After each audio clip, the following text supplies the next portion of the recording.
The dog came out of nowhere.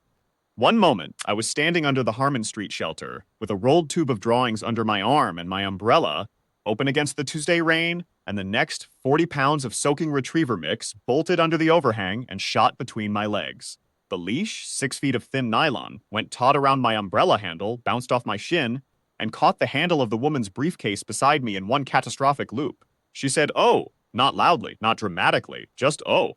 The way you say it when something entirely unreasonable has just happened, and you're deciding whether to be angry about it. I looked at the leash. I looked at my umbrella.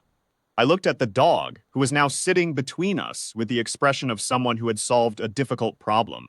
"She's not mine," I said. I gathered that. The woman crouched carefully, good coat, the kind that shouldn't touch wet pavement, and began working the loop free from her briefcase. I crouched beside her and steadied the umbrella so the rain wouldn't find her collar.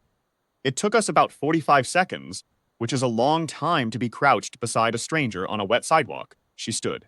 She was perhaps 45, sharp-featured, the kind of woman who made a room organize itself around her without appearing to try. She looked at the dog. "She has a collar," she said. "No tag." "No." She looked at me, then at the rain, then at the 3 blocks between us and the nearest dry doorway. I said, "If you're walking toward Briodes, I can share the umbrella." She considered this for a moment with the calms of someone who evaluated proposals for a living. Then she said, "All right," and we walked. Her name, I learned later, was Margot Lane, CEO of a mid-sized infrastructure consulting firm called Hartfield Group, headquartered on the 8th floor of 440 Harmon, a glass and steel building I'd walked past every weekday for 11 years. She didn't tell me that on the first morning. On the first morning, she told me nothing, except that she usually caught the 7:42, and that the dog seemed to be following us. The dog was, in fact, following us. She peeled off at the corner of Harmon and Fifth, nodded once in that clean, economical way of someone who doesn't waste pleasantries, and was gone through the revolving door of 440 before I finished folding the umbrella. I didn't think much of it. I dropped the dog at the city shelter 2 blocks over, gave my name for the found animal log, and went to work. Wednesday, same shelter, same rain. She was there before me. She acknowledged me with a look that said she remembered and had decided it wasn't a problem. The dog was not there. We stood in silence for about 2 minutes, which was comfortable in a way that surprised me, and then the bus came and we both boarded. Thursday, the rain broke. We nodded at the corner of Harmon and Fifth and went our separate ways. Friday, rain again. I had the umbrella. She did not. It happened naturally. She moved under it, I adjusted the angle, and we walked the 3 blocks without deciding to. "You work near here?" she asked. "Crandall and Associates, draftsman. I did contract work for a small civil firm 2 streets over, blueprint runs, revision logs, the kind of work that asked nothing of me before 8 in the morning.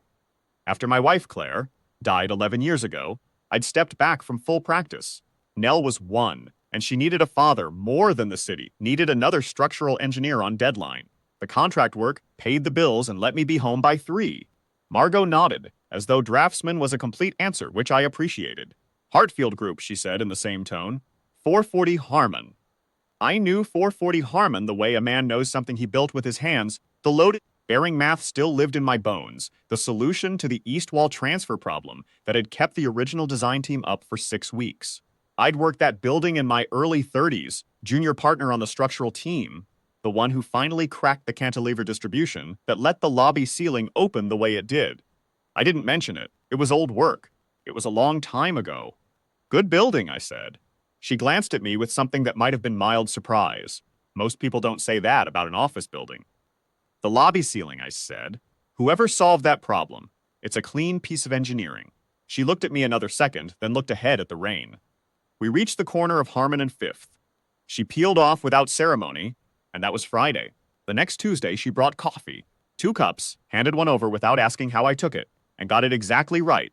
Black, no sugar. I didn't ask how she knew. I'm not sure she could have explained it. Some people read a room without knowing they're doing it. I had a theory about her by then. Not a personal theory, a structural one, the kind I used to apply to buildings before I applied them to anything else. She was load-bearing in the way certain walls are, carrying more than she appeared to, distributing weight efficiently enough that no single point showed the strain. You had to know what to look for. I'd spent enough years reading buildings that I recognized the pattern in people too sometimes. We stood under the shelter drinking coffee in the rain, and she said the dog came back. To the shelter, to my building. The overnight security man found her at the service entrance Monday evening. She had my business card. She said this as though it were a mild inconvenience. I had apparently tucked it under her collar on Tuesday. I don't remember doing it. Where is she now? In my office. A pause, temporarily. I didn't smile. She didn't smile. But something shifted. The dog's name, it turned out, was not settled. Margot called her the dog with a precision that suggested she was resisting something. Her assistant, I learned later, had already named her Patchy and ordered a bed. Mornings became a quiet routine. Not arranged, neither of us said same time tomorrow. We simply both kept arriving, and the shelter was where we ended up. Some days we talked. Some days we stood and watched the rain, and it was enough. She was guarded in the way of someone who had learned that warmth cost something. But the guard was honest. Not unkind, just careful. I respected it. I'd spent 11 years being careful about a different kind of thing. The space left by Claire, the way Nell sometimes looked at the door when she heard a woman's voice on the phone, the way I'd learned to keep my own life small and deliberate so that nothing crowded what mattered most. About her, I said only, my daughter was 12. She played clarinet and had opinions about everything. And she made me pack my lunch because she didn't trust diner food. Margot listened the way she listened to everything. Fully, without interrupting, as though whatever you said deserved the full weight of her attention. Margot said once, "You don't talk about her mother." "No," I said. She didn't push.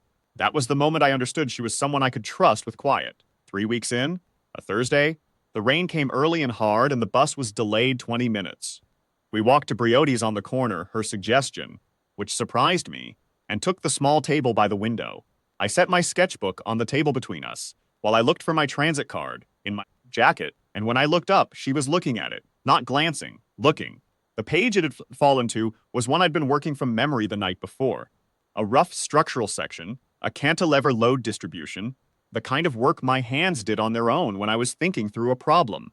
Old habit. I'd been helping a former colleague walk through a renovation proposal on a building with a similar east wall configuration, and the math had come back to me the way music comes back to a pianist who hasn't touched keys in years. Margot said, "What building is this?" I looked at the page. Old project. Structural section, east transfer wall, cantilever distribution. I turned it to face her. Similar configuration to something a colleague is working on. She was quiet for a moment. She reached into her briefcase and pulled out a building management folder, the kind a facilities team carries, and opened it on the table beside. My sketchbook. Inside was a photocopied sheet, original engineering drawings, stamped and signed. The cornerstone record for 440 Harmon. I recognized my own handwriting on the calculation set before she said a word. She looked from the page to me. "GF," she said. "The initials on the east wall solution, GF." She looked at my sketchbook again. Gus Farrow. There was no dramatic pause, no fanfare. The rain moved against the window, and Briotti's was warm, and she sat across from me with the building's cornerstone record open and my initials on it, and I said I was on the structural team. Early career. I solved the cantilever problem on its east wall. It's been 30 years. 11, she said quietly. We've been in that building for 11 years. I have walked through that lobby every morning for 11 years. The ceiling holds up, I asked. Something happened in her face that I hadn't seen before. Not the polished economy she carried through the commuter district. Something unguarded. Something that might, in different light, have been moved. It holds up, she said. She looked at the sketchbook for another moment, then closed the building folder and set it aside. She wrapped both hands around her coffee cup. "Why a draftsman?" she asked. Not unkindly, genuinely. "My wife died when my daughter was one," I said. "Claire. She was a nurse. She died of a very fast illness, and I was a structural engineer in the middle of a career that asked everything of me, and I had a 1-year-old who needed a father more than the city needed the engineer." I said it plainly, the way I'd learned to say it after 11 years, not without weight but without performance. I stepped back. I do contract work. I'm home by 3. Margot didn't say she was sorry, which I appreciated. She had learned, somewhere, that the word sorry cost the other person something they'd rather spend differently. She said, "And your daughter, Nell, 12. She plays clarinet. She has a view on every subject, including this coffee, which she would say is too dark." I paused. She would be right. Margot looked at her own cup. Something at the corner of her mouth moved, not quite a smile, but its first cousin.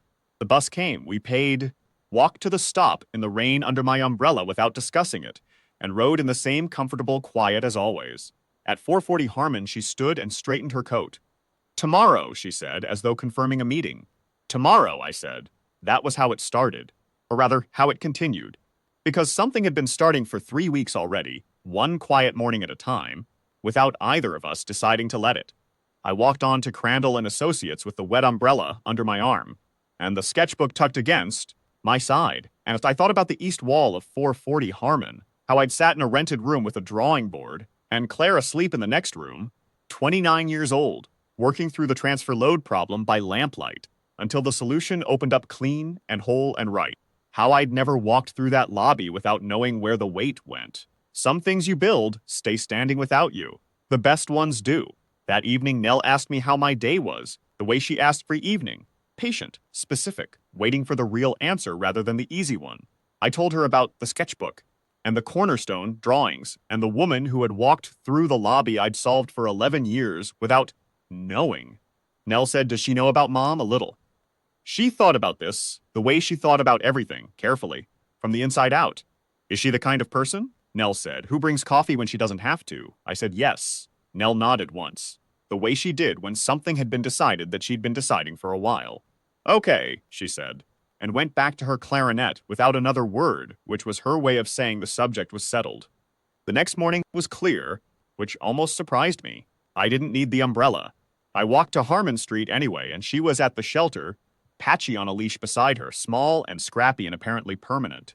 Margot held out a coffee. Black, no sugar. I took it. The city moved around us, indifferent and loud, and 440 Harmon stood at the end of the block with its lobby ceiling opened by a piece of math I'd worked by lamplight 30 years ago, and we walked toward it in the morning light, and that was enough. That, for now, was everything.